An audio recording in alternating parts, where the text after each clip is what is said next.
This is Sunrise Extra, streaming live on Wave Now. Alarms are going off across southern Indiana right now. We were just talking about our alarm system as New Albany Floyd County is heading back to school today. I'm sure a lot of snooze buttons being hit right Hopefully now, too. Not. Yes. Hopefully not, but, you know, they're kids. They say it's not a good practice. It's not. For that, as soon as you hear the alarm, that you should jump out of bed and go, I'm getting ready, because when you hit snooze, and that's what you claim to do. I do that. Good for you, but you hit snooze? I don't hit snooze. I set 2 different alarms. They're about 3 minutes apart. That way I kind of have a warning to wake up, and then the second one is, okay. I know. I think Marissa hits the snooze for an hour. She does. And you hit the snooze for an hour? You're missing out on an hour of sleep. My first alarm goes at 12:30. And then I just keep, AM, of course. And then I just, for like 10 minutes, 15 minutes, I'll hit the snooze. No. Depending on how tired I am. An hour of sleep. No, I'm supposed to be up at 12:30 anyway. Oh, okay. No, Marissa plans for it, too. It's like an hour devoted to alarms. I don't get it. But, hey, whatever works for you. Whatever works for you. Today is more about the heat. So for those of you maybe hitting those alarms, they might have to be for water consumption. I know some people do that.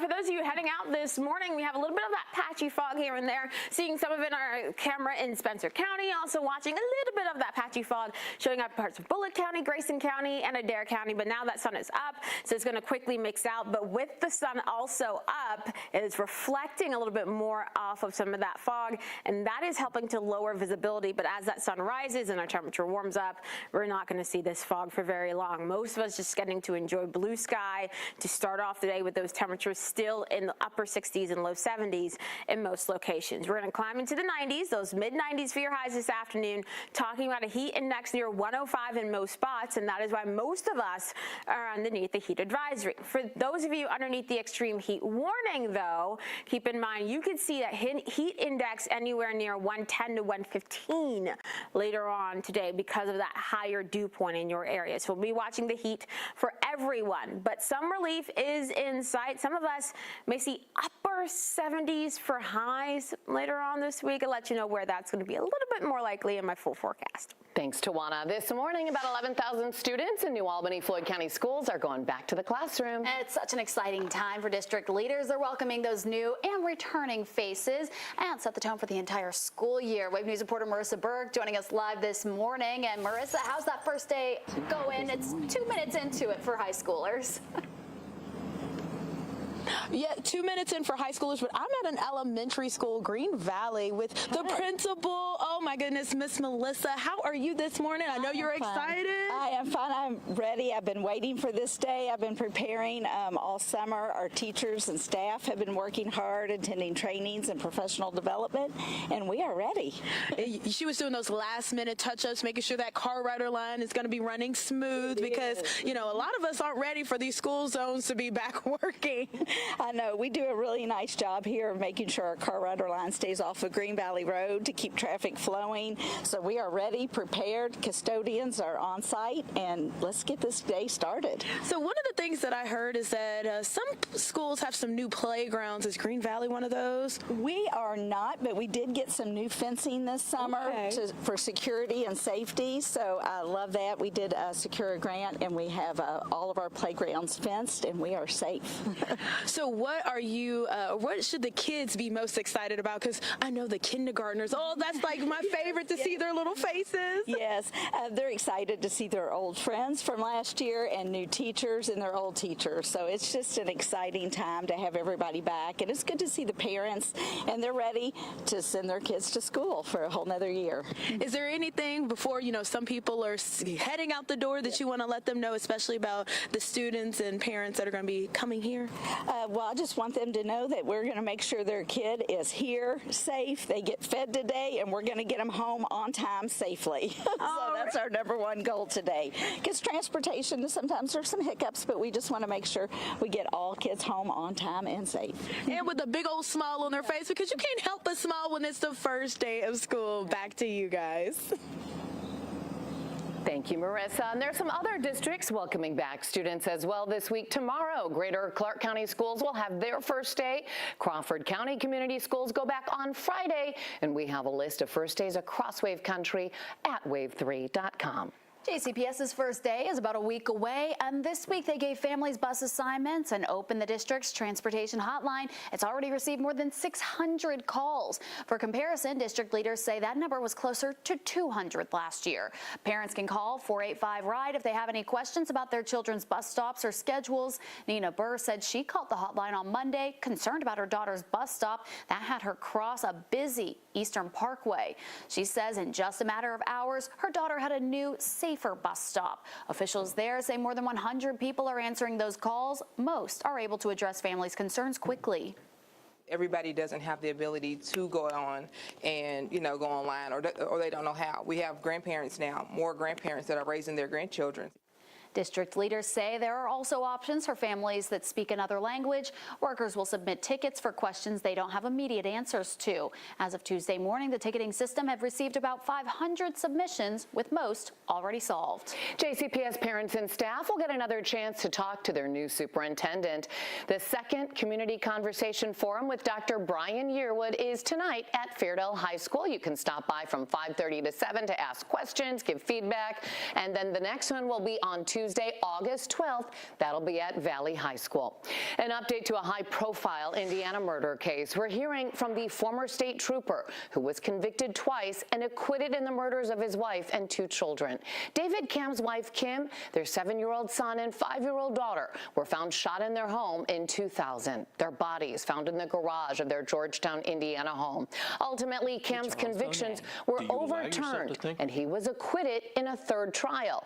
DNA evidence eventually tied Charles Bonet Jr. to the crimes. He was convicted in 2005 and sentenced to more than 200 years in prison.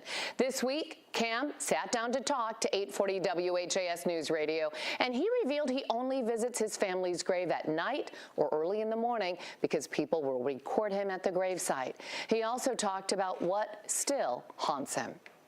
I spend virtually no time thinking about the atrocity in which I found inside the garage. It's purely focused on all the good, and the kids and Kim are everywhere in my house. And so, and I know where they are, so I don't worry about them. And I know that I'll see them again. So, I know that they are with the Lord, and they are good, and I have nightmares every night, Terry. But it's not of what I found in the garage. It's about dealing with being in prison and having been an Indiana State Trooper. Cam added he takes comfort in knowing the truth about his family's murder eventually came out, and he also revealed he has not reconciled with his wife's family. A man is dead after his motorcycle crashed into a semi in Hardin County. It happened around 9:15 Monday night on the Western Kentucky Parkway. Police say the motorcyclist was driving on the slick, wet road when he lost control, crossed the median, and crashed into a semi head-on. 57-year-old John Barnes of Upton, Kentucky, died at the scene. The driver of the semi was not injured. An update to a troubleshooter's investigation. This morning, a murder suspect is back behind bars now that a judge revoked his bond.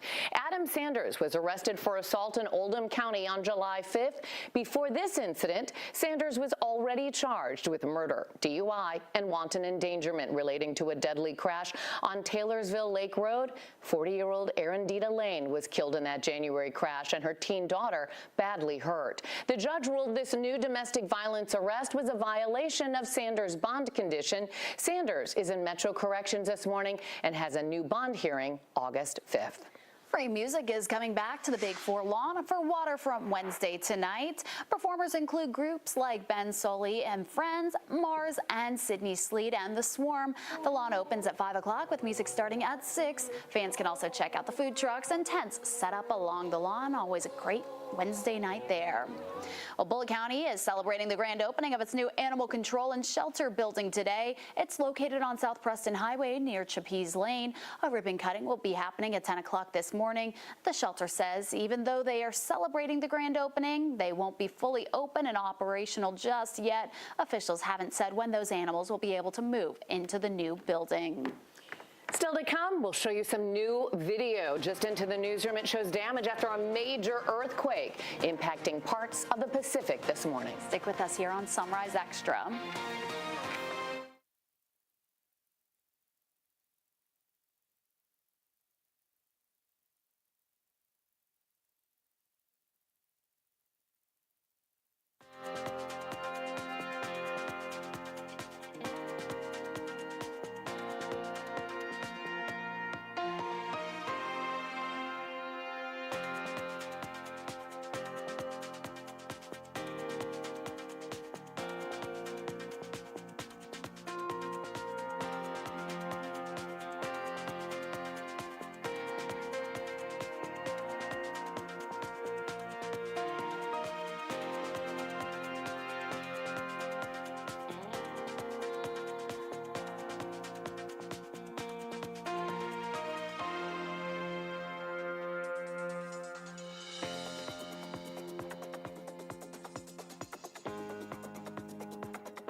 Take a look at this new video here. It shows a surgery that was interrupted by an 8.8 earthquake that hit off the coast of Russia. You see equipment shaking and moving, doctors trying to keep the patient stable inside the Russian cancer treatment facility. Doctors say the patient is doing well this morning. The earthquake caused several tsunami warnings to be issued. And here's more new video showing the impacts of the quake in Russia. Russia's Oceanology Institute said that tsunami waves might have been as high as 10 to 15 meters high. Russian authorities declared a state of emergency in some coastal towns after power supplies were cut off due to flooding. The Pacific Tsunami Warning Center issued a tsunami advisory for Hawaii. Initially, a tsunami warning was issued. The warning center now says a major tsunami is not expected to strike Hawaii. People were driving, the cars leaving, long line. This is video from a harbor on Oahu's North Shore. 6-foot waves were reported, though, on the beaches of Maui. So far, no reports of any injuries. That's at least good news there. Such a scary moment. Yeah.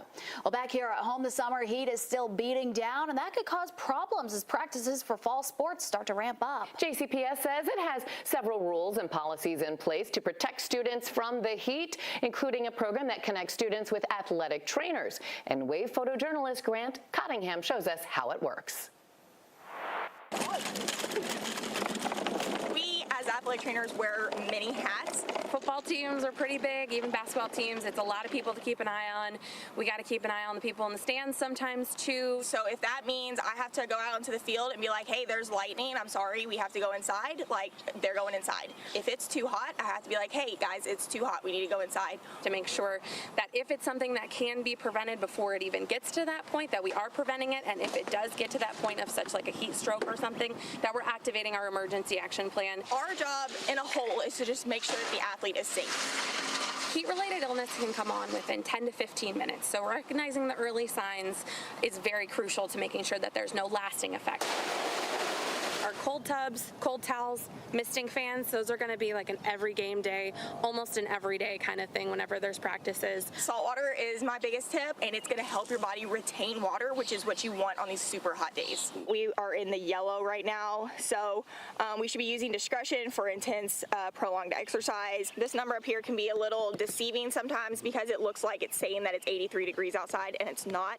It's a wet bulb globe temperature of 83. Wet bulb globe temperature is basically how we're measuring the temperature in our location. Measuring the heat outside, the humidity, it's taking into consideration the wind speed, The sun, the ground temperature, that's how we're getting the most accurate temperature we can, making sure all the kiddos stay safe and taking extra precautions if it is too high or if we need to do extra water breaks, making sure to let officials know, all of that good stuff. That's your job. It's what you look forward to. It's what you went to school for. Anybody that stood in front of a misting fan knows how good that feels.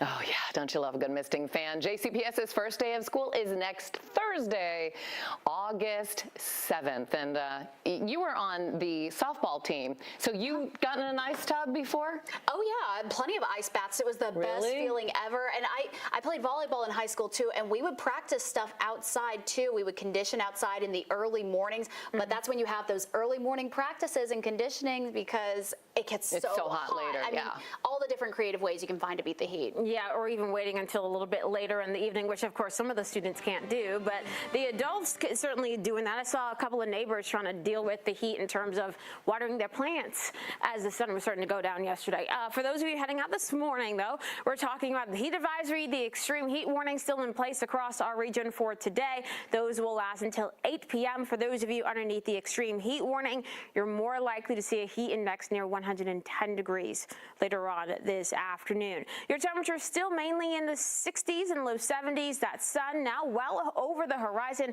A beautiful sunrise there on our SkyTrack camera in Starlight, Indiana. Some of that patchy fog is in many spots, anywhere from portions of Grayson County up in the parts of Henry County and even in the portions of Washington and Du Bois County in Indiana, getting in on some of that fog. And we're seeing it on many of our Kentucky Muzzlenet cameras, especially the ones right now in Bullitt and Spencer County. Thankfully, it's not incredibly dense. And now that sun is well over the horizon, as it continues to rise and eventually our temperatures start to rise, we'll see it mixing out, and that will happen around that 8-9 o'clock hour for most of us. Now, we still have that front off towards our northwest. This will bring the rain our way tomorrow. But for today, high pressure is still in control. We'll still see plenty of sunshine as temperatures return to the low to mid 90s. But remember, we're talking about that heat index near 105 degrees, and that is what it's going to feel like as you're getting to the Big Four Bridge for the beginning of Waterfront Wednesday. As the lawn opens, by the time the music starts, we should still be seeing that heat index near 100 degrees. And as we get further into the evening, temperatures will be dropping down into the 80s, but in the metro, it takes a little bit longer for that heat index to drop, so we'll still be even feeling like the 90s as the music starts to wrap up. So overall, a warm, humid evening. We're going to fall down into the 70s for later on tonight as we keep our skies mainly clear. Here is your 10-day. Tomorrow is when we get scattered showers and thunderstorms coming back our way. We're mainly going to be seeing those during the afternoon and evening hours as that cold front approaches our area. Some of you could see some locally heavy rainfall as that front moves through, and others may not see a single drop of rain for your Thursday. Once we get into early Friday morning, things are looking substantially drier at that point. So as I mentioned, many of you staying dry for tomorrow, while others could see nearly an inch of rainfall, so stay weather aware. Behind that front, we'll be down into the low 80s for highs for Friday and Saturday, warming back up into the mid to upper 80s on Sunday, and then we'll see showers and thunderstorms, mainly scattered afternoon and evening storms showing up for through most of next week. It's not till next Thursday and Friday that we really start to see our highs crossing over that 90-degree mark, so a little bit of a break from that intense heat coming our way.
Well, many Americans find themselves burdened by the stress of living paycheck to paycheck. They're spending nearly all of their earnings on necessities to survive, leaving really little to nothing for savings or emergencies. Wave News anchor Dawn G talks to a financial wellness advocate to help you make ends meet.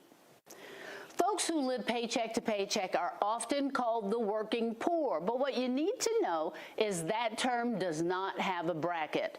This advice is for anyone that can only pay the essentials and not much else. When every dollar you make is accounted for, even before you get it, the thought of an emergency or an added bill can be a nightmare.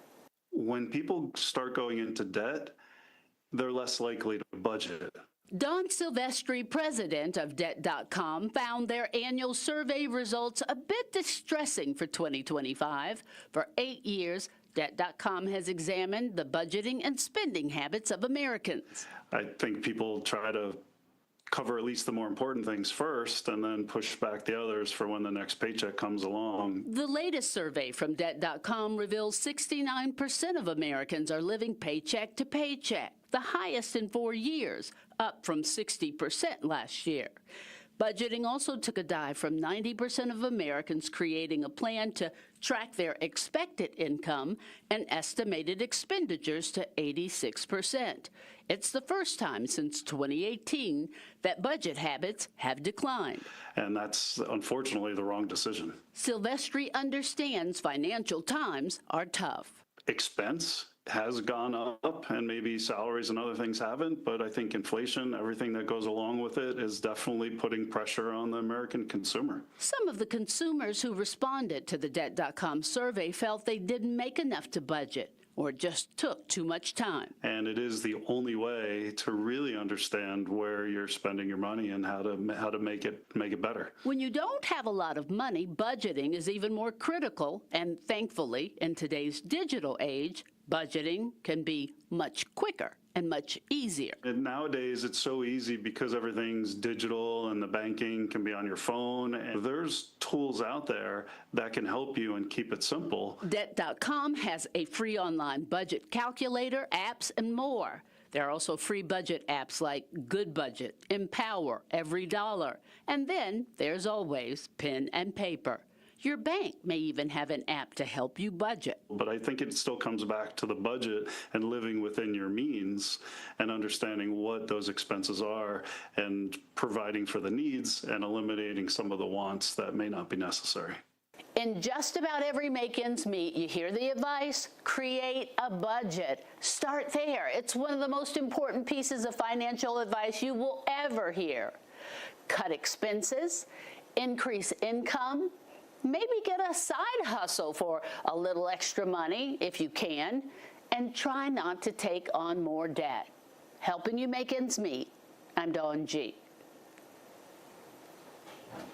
Great advice there. Yeah, thank you. Okay, we're going to take a break, but we'll be back with another look at your weather. Stick with us here on Sunrise Extra.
This Wave News Update is sponsored by Oxmoor Auto Group. Good morning, I'm Shannon Kogan. Oh, it's a big day for kids in New Albany, Floyd County schools. They're going back to the classroom today.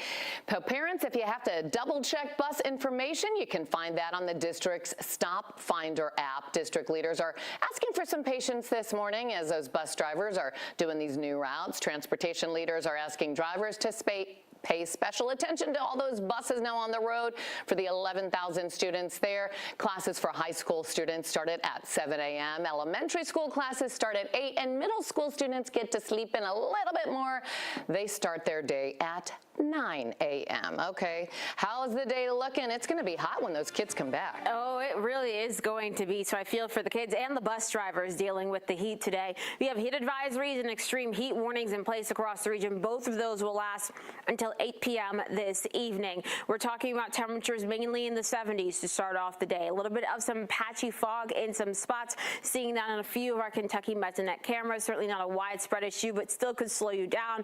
Thankfully, though, we do have plenty of sunshine across most of the area. But with that sun now coming up, we're seeing that patchy fog becoming a little bit more of an issue in some spots. As we head over the next hour and a half, we will see improvements in regard to that fog. Temperature-wise, ending up in the 90s for this afternoon, but feeling like close to 105 degrees. For those of you further to the west, where you have that higher humidity, you could be running into some of those heat indices near 110 degrees later on today. But overall, still hot, still sunny as Waterfront Wednesday begins later on this evening if you're heading there, and we'll watch temperatures going from the mid-90s down into the 80s as that goes along. A quick look at your traffic this morning. We do have quite a few stalled vehicles out there, but they're not blocking the flow of traffic. Everything looking pretty good as you're heading out the door.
Good Wednesday morning to you. Thanks so much for sticking with us here on Wave Sunrise Extra. Hope your Wednesday is off to a great start. Looks like we have some people sticking with us here for Sunrise Extra. Hopefully this is part of your new morning routine, especially for those people who are waking those kids up, getting ready to go back to school. So happy first day of school to our kids at New Albany Floyd County Schools. Their schools started about 30 minutes ago for those high school students. So middle school students and elementary school students should be getting to school any minute now. Such an exciting exciting time for them. Well, right now, Norton Children's is laying out its vision for a new giant care campus in Jeffersontown, and the hospital group wants to collect as much feedback as possible to shape how they build that and figure out exactly what they want in the new pediatric care campus. Wave News reporter Logan Perone walks us through some of those ideas from their first listening session.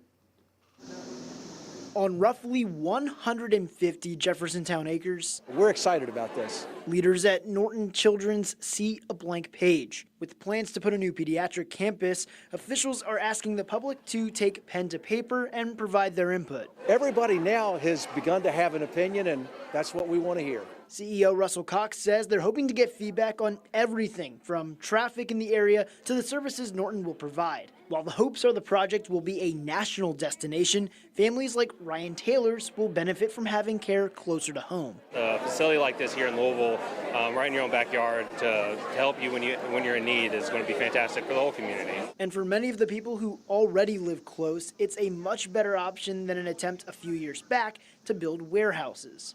David Kalin owns 58 acres just south of the future campus. He feels Norton's plans benefit both the environment and the people living in it. This was great news when we got the news that Norton's wanted to build this new pediatric center. Norton officials say they plan to collect feedback over the next 18 months, including with an online survey for those who can't make a listening session. It's a process they used for the Norton West Louisville Hospital that Cox hopes will work again. So many of the things we heard in those sessions are now part of the design of that facility, and we have great hopes that this is going to repeat itself for the pediatric facility. And of course, with such a massive campus, that means an increase of traffic. The Jeffersontown Mayor Carol Pike said she's working with Louisville Mayor Craig Greenberg to hopefully tackle that issue and not create too many disruptions nearby. The Fraser Rehab Program is expanding its pediatric care in South Louisville. You can find the new Kosare for Kids Pediatric Center on Churchman Avenue. U of L Health says the new center gives more space for kids and staff and helps cut wait times for services like physical, occupational, and speech therapy. The facility will also offer support for patients living with autism, cerebral palsy, and spinal cord injuries. Kosare for Kids contributed to the expansion with a $500,000 grant. Actually give the transfusion. Louisville Metro EMS's groundbreaking blood program is already out in the field and making progress to save people's lives. Mayor Craig Greenberg says 29 patients have received blood on the way to the hospital. The survival rate has been 92%, which is above the national average for other programs just like this. Every life matters, every minute matters, and members of our community are getting a second chance at life thanks to the amazing work of our colleagues at Louisville Metro EMS. Mayor Greenberg says other EMS agencies in Kentucky are now following Metro's lead and implementing similar programs. New this morning, Humana says it will be offering a new early retirement program for some of its workers. In a statement, company leaders say it's part of a new evaluation of staffing needs and efficiency. Humana says those who qualify for the voluntary program will be able to find another job while being financially supported by the retirement package. The company did not say who would qualify for the program or how many workers the opportunity would be offered to. CEO for UPS, Carol Tome, says tariffs are not good for trade. The company announced that revenue declined more than 2% in the second quarter, and tariffs are making it difficult to predict what the future holds. Daily average volume on the company's most profitable trading lane from China to the U.S. dropped in May and June by more than a third compared to last year. The company and its Worldport employs 25,000 people in Louisville. Despite the downturn, though, Mayor Greenberg expresses confidence Louisville operations will benefit from continued investment. I'm confident that their leadership will continue to find ways to be successful and that they will continue to invest here in Louisville. We are a big part of UPS and very proud of it. UPS is in the midst of a restructuring right now. The company recently offered drivers a voluntary buyout. No word yet on how many Louisville drivers will accept that offer. A national apartment developer faces federal scrutiny after $5 million from nearly 24 properties turned up missing. Now the fallout is hitting tenants right here in Louisville. One tenant has been living with broken air conditioning for the last 2 weeks. Definitely not good with this heat wave that's been hitting us. Wave News troubleshooter Mark Stevens says she can't get anyone to fix it. Malaya Landrum and her 3-year-old woke up sweating 2 weeks ago. It was a little warmer than usual, so I came out here and checked the thermostat. It was on 64, but when I came and felt the unit, it was blowing out hot air. Her central air broke on the 12th. She says maintenance checked it and said her AC was low on Freon, but hasn't fixed it. She's been forced to buy her own window unit. My daughter was waking up with heat bumps, breaking out real bad, so I had to use my own money to go out and buy me an AC unit. The city fined the apartment complex $200 for failing to fix Landrum's air. The on-site property manager referred me to the company's Cleveland corporate office. They didn't return my call. But the owner, Millennia Properties, has problems. The former CEO's home was raided by federal agents last fall. The government has also suspended the company from receiving further taxpayer money for affordable housing after finding $5 million was missing from 20 properties. Louisville property records also show contractors have been filing liens against the complex. The latest filed a lien for nearly $300,000 in unpaid work completed in April. Landrum didn't know any of this and doesn't understand why her complex has faltered. No complaints, literally none. And then, once I signed the lease to re-signed it, it's like that's when everything started falling apart. She renewed her lease in April. She says living here now is miserable. I was putting cold rags in the freezer, taking them out and putting on me and my daughter's head. Sometimes I would have to go stay at my mother's house or a friend's house because, like I said, it would get too hot in here. And it's to the point that sometimes I can't even cook because a couple of days ago I cooked and it got up to 90 degrees in here. It's just too hot. Hopefully they can get some relief soon. The city also issued a garbage violation to the apartment complex after residents complained of overflowing dumpsters. 10 local agencies are getting a $4 million boost to help fight family homelessness. The funding came from the Coalition of the Homeless Bezos Day One Families Fund grant. The money will be used over the next 4 years. It will pay for rapid rehousing efforts, family shelter expansions, and case management services to individuals in need. Families need so much to get out of homelessness, from daycare, mental and physical health supports, that they just need a variety of resources. According to the coalition, in 2024, nearly 2,000 people who received homeless services in Louisville were part of a family. We're going to take a quick break. We'll be right back with more Sunrise Extra.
Federal Reserve is set to announce its latest decision on interest rates this afternoon. Amy Kiley has more on how a clash between the White House and the Fed chair could impact the recommendation. He's a lame duck at this point, Powell. The Federal Reserve is expected to hold rates steady today, despite objections from President Donald Trump. He says either the board should approve cuts or Fed Chair Jerome Powell should resign. Lower interest rates make it more affordable for Americans to borrow money, but economists say they can cause inflation. Powell says that's already a concern due to tariffs. The Yale Budget Lab predicts Trump's new ones this year could result in a 0.5 percentage point drop in real GDP growth. Those losses mean about $2,700 in increased prices for consumers. Those losses mean fewer jobs in this country and less growth in this country. Despite numbers like those, Trump is demanding rate cuts. His pressure campaign involves a visit to the Fed headquarters last Thursday. He argues its ongoing renovations are too expensive, and he blames Powell. Many analysts say investors want the chair to make decisions based on data, not politics. If the numbers don't give him the ammo to go out and cut wildly the way Trump does it, it would be hugely reckless. The markets would immediately come back and say, whoa, what's going on here? We're seeing the full politicization of the Fed on the largest economy on the planet. Trump says he probably won't try to fire Powell. The chair's term ends in May. There's only so much he can do between now and then. Well, I'd love him to lower interest rates. I'm Amy Kiley reporting. President Trump is also set to impose a host of new tariffs today. He says it will generate revenue for the U.S. government and encourage domestic production. Today, we're expecting to hear additional details about a new plan and potential buyer to take over the NIA Center. Neighborhood leaders describe the West Louisville building as a cornerstone and a place for people to get vital services.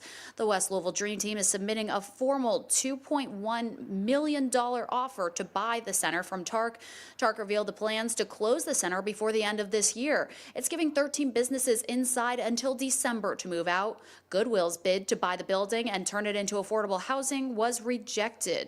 So, West Louisville Dream Team says if their bid is accepted, they plan to use the space to support local entrepreneurs, workforce development, and offer a public gathering space. They're expected to talk more about their plan this morning at 10:30 in the NIA Center lobby. A community continues to rally behind a wife who lost her husband and one-year-old daughter in a crash in Breckinridge County. Kentucky State Police say a car carrying Macy Lyons, her husband Hunter, and their little girl Oakley was hit Saturday afternoon. Macy was flown to U of L Hospital where she is still recovering. Her husband, daughter, and another driver, Joseph Maynard, were killed in the crash. The Lyons are being supported by several fundraisers. A church in Western Kentucky, Calhoun Baptist Church in McLean County, is holding a yard sale to support Macy this Saturday. All the money they raise, they say, will cover Lyons' medical bills and the family's funeral costs. Friends are also hosting a silent auction in Brandenburg next weekend. The funeral for Hunter and Oakley is this weekend. Louisville Metro leaders confirm there's now a second case of measles in Jefferson County. Leaders say the patient is a known contact with the child who was the first infected patient on July 15th. The health department says the person in the case has been in quarantine ever since finding out about the exposure. Metro leaders say there have not been any new public exposures in the city. But Louisville isn't the only city in Kentucky dealing with measles. To date, there have been 14 cases of measles across the state. I'd like to reiterate that our 2 cases are not related to the outbreak in Fayette and Woodford County. Dr. Bryan encourages everyone who isn't vaccinated to do so. In their announcement of the first case earlier this month, health leaders shared the child traveled internationally, and they believe that child was infected during that trip. A new survey is looking into just how much time people spend surfing the web. A new survey says most Americans spend more than 10 hours a day online. That includes a combination of 5 hours of web activities like gaming, browsing, paying bills, plus another 5 hours of streaming shows or movies. 55% say the TV is still their preferred device when it comes to streaming content, but so much time that we spend on our phones, and I'm pretty sure We can all agree those numbers definitely accurate there. Kroger wants to give customers in South Louisville more access to fresh food. With the 3rd Street Kroger location closing, the grocer says it's working with South Louisville Community Ministries and District 15 Councilwoman Betsy Rui to launch a new initiative. The Boost Delivery Membership Program will provide up to 250 free one-year Boost memberships. The memberships will allow people to have their groceries delivered right to their homes. You can apply to get your membership by going to South Louisville Community Ministries website. Kids of all abilities can now share a new playground in Louisville. There they are, cutting the ribbon on that new playground. Panther Park opened on the grounds of Our Savior Lutheran Church in St. Matthews. The playground caters to kids with sensory issues, those who use wheelchairs, and kids with cochlear implants so they can avoid static on equipment. Sarah Madsen says the community support helped build the playground in just 18 months. Madsen tells us her inspiration for this project was the fact that her 6-year-old son couldn't use typical playground equipment. He was ready for it, yes. He helped design it, and ramps are his dream. So he wanted this place to have as many ramps as possible. So you can see he can go from the bottom all the way to the top. And that was the goal. Lots of ramps so he can get moving through there. Look at him go. The Dream Foundation says it's the 15th All Abilities playground they've helped build. They plan to build a 16th attraction in the Clifton neighborhood. We'll be right back with more Sunrise Extra right after this 2-minute break.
Thanks for staying with us here on Sunrise Extra. Well, this weekend is the last weekend of summer break for kids at JCPS, and I'm sure they're looking for an excuse to get outside and enjoy the pools and opportunities here in Louisville. So if you're looking for a way to cool off this weekend, a Metro Council leader hosting her second Algonquin Pool Community Day. Councilwoman Tammy Hawkins is sponsoring free pool admission for up to 600 guests. That'll be from noon to 5 this Saturday.